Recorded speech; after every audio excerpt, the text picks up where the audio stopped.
Love, lust and passion are not good or bad.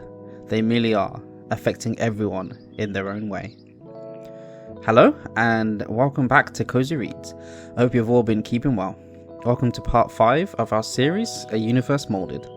Today's story will be an interesting one as we start to see the plans forming and scorned minds coming together to bring about a ruin on a universe that denied them. As Chasity went about the castle doing her duties, she was also biding her time, waiting for the perfect moment to meet with Kedric and finally set her plan in motion. She'd been following Kedric for a while now, and she would see how all the no's he received from the first ones were changing him, making him become resentful and bitter. This was what she needed, and so after following Kedric again, she witnessed him go into the first one's chamber. This was the opportunity. She immediately headed to the library to wait for her time to strike. Kedric had left the first one's chamber looking worse for wear, as if he had just been through a gauntlet. As he passed the library, Chasity noticed him. They both looked over at each other with a smile and a nod before Kedric moved on. She knew now was a perfect moment. While Kedric was good at hiding it, she had spent long enough with him to know when something was wrong. And now more than ever, something was definitely wrong. She got herself up and followed Kedric, making sure to stay far back enough that he didn't see her. She wanted to see where he would go and what he would do, and whether now was the best time to approach. As she followed him, they made their way outside, and she witnessed as Kedric took his anger out on a training dummy, sending it crashing into space and creating a shooting star from the result. She walked over to him. "Wow, you truly are the strongest of all of us. I've never seen someone send a training dummy flying into the ether like that. You truly are incredible," Chasity said to Kedric. "Thank you, but that was merely me releasing stress. I didn't intend to send it flying," he responded. "Well, either way, it was still incredible. But why are you so stressed? You've been working hard and achieving great things. Maybe you just need some time to relax and rest. I know some incredible techniques and remedies that can help one to relax," Chasity said to Kedric. Kedric always felt comfortable with Chasity, as if he could tell her anything. "Thank you for worrying about me. It's nothing. Just been feeling a bit inadequate lately. I've been working hard, but I feel as though the work I put in is not being appreciated. You know what? It's not important. Maybe those remedies and techniques will be helpful. I have been struggling to sleep and rest." From there, Kedric and Chasity made their way to Kedric's chambers.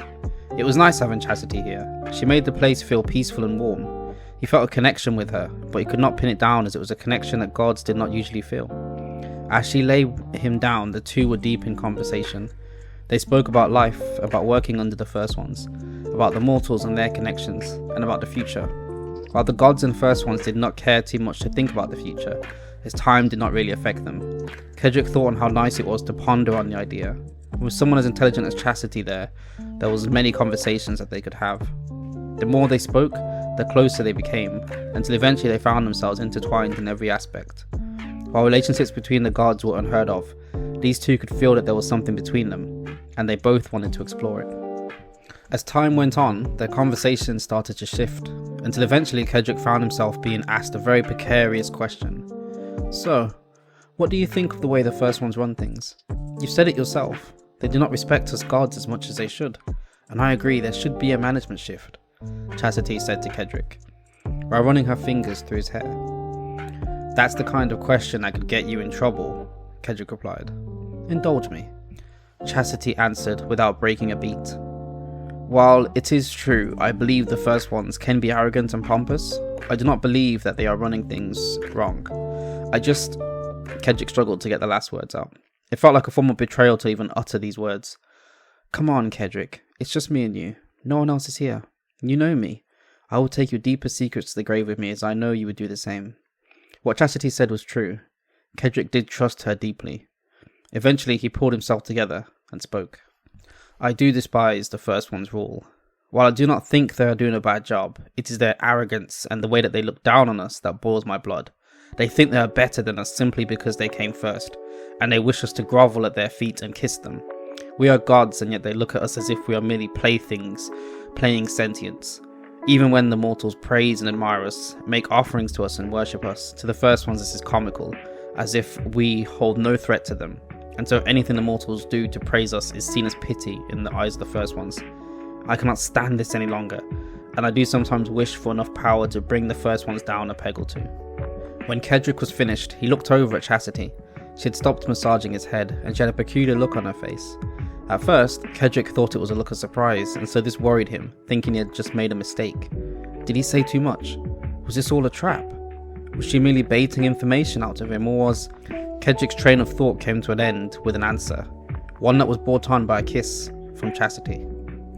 And that brings chapter 5 to a close. I hope you've all enjoyed this chapter of The Universe Moulded, as Kedric and Chasity embrace in their anger and negativity. I wonder what type of outcome the universe will face. Let me know what you all thought of today's story, and tune in next time for part 6 of The Universe Moulded. But until then, I hope you've all sufficiently warmed up and that this story has brought you some level of comfort. I wish you safe travels on the journey of life, and feel free to come back again when you need a new story to warm your day.